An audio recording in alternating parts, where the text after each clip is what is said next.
The Peyton Anderson Foundation started their scholarship program in 2009. Peyton Anderson had a strong interest in education. He was very dedicated to the idea that an education could open doors for people and could bring access to a better future for them. He was known for helping a couple of people that have been public. We don't know how many actually, there may have been others, to get their college education. He would choose worthy individuals, people that he saw that had a need and had some potential for success, and he would support them. We like to think of our scholarship program as more than just a check sent to your college. We like to think of it as a family group and as a mentorship program. The students know that I'm available for them. If they need anything, they can call me or email me. We're like a family. The students form their own groups inside their colleges, and then they have a brotherhood among the 11 different colleges that we send students to, and they know that they can call on each other and connect with each other. We provide our students with lots of different opportunities to know each other and to network and to form broader networks with Macon and with people in Macon.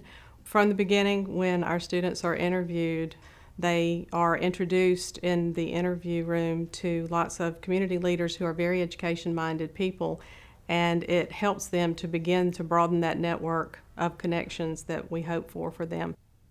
I went to high school at Rutland High School here in Macon, and I heard about the scholarship from previous scholars, and I didn't know the magnitude of it. I didn't realize that after the application, you also had to go in for an interview. And so when I went into the interview, I was surprised because you had this big round table full of these professional people. But it was very impressive to see all the big people that were dedicating their time to help give out the scholarship in Peyton Anderson's name. I don't think the Peyton Anderson Scholar is anything like any other scholarship, where we have a group of scholars, like everyone who's involved in it, we're all connected. Like if there's a previous scholar at Mercer, when you enter Mercer, you're already gonna know someone who's there to help you out with classes, choosing classes, and help you with homework if you need it. Every year we do a scholarship reunion as the culmination of our day-long college workshop, where the new students are all brought in for a full day, and it is a long day. We start out early in the morning, and they have speaker after speaker, and they have lunch together, and they get to meet each other and kind of divide up into colleges. So they make connections there, and then we end the day with the reunion where they get to meet students from all of the other colleges also.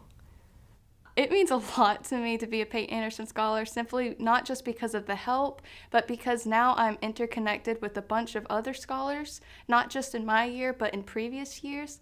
And it's amazing because not only do I have my Mercer little group of connections, but I have connections to all kinds of other schools in Georgia.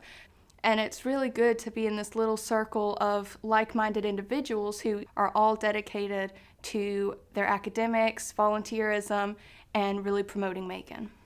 What I learned about Peyton Anderson before I got the scholarship was that he started from the bottom and then he got to the top. So his family ran a newspaper company, and he worked for them as just sweeping the floors at first.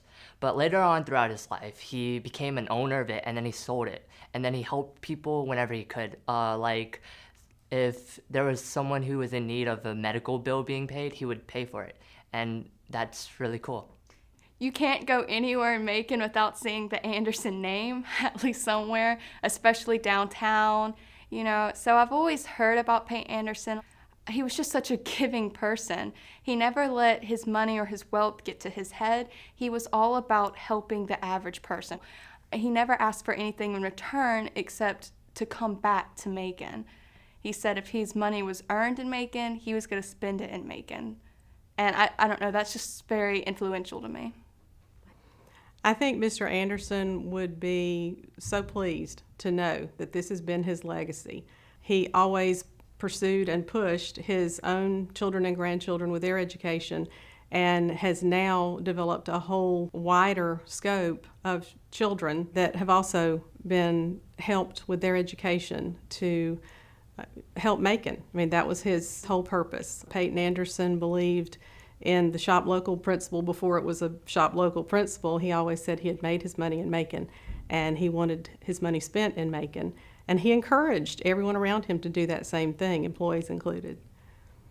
And Peyton Anderson himself, his generosity has also came through me and every other scholar that is here. Because even though he's gone now, he still has a lot of influence on our community in Macon, and he helps us as young adults to enter college when we need help, and I think that's really important, and I feel like his generosity is still going on today.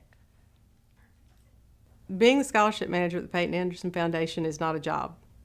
I feel like it's my heart. I love these kids, and I love to see them succeed, and I love to be there for them if things are not so successful, and I like to help them with that. I feel a great sense of pride, a sense of belonging to the community. I love the idea of being a part of Peyton Anderson's legacy and being able to hopefully contribute to the future of students who are so deserving and so wonderful and so smart, and watching them grow and achieve is just the best feeling in the world.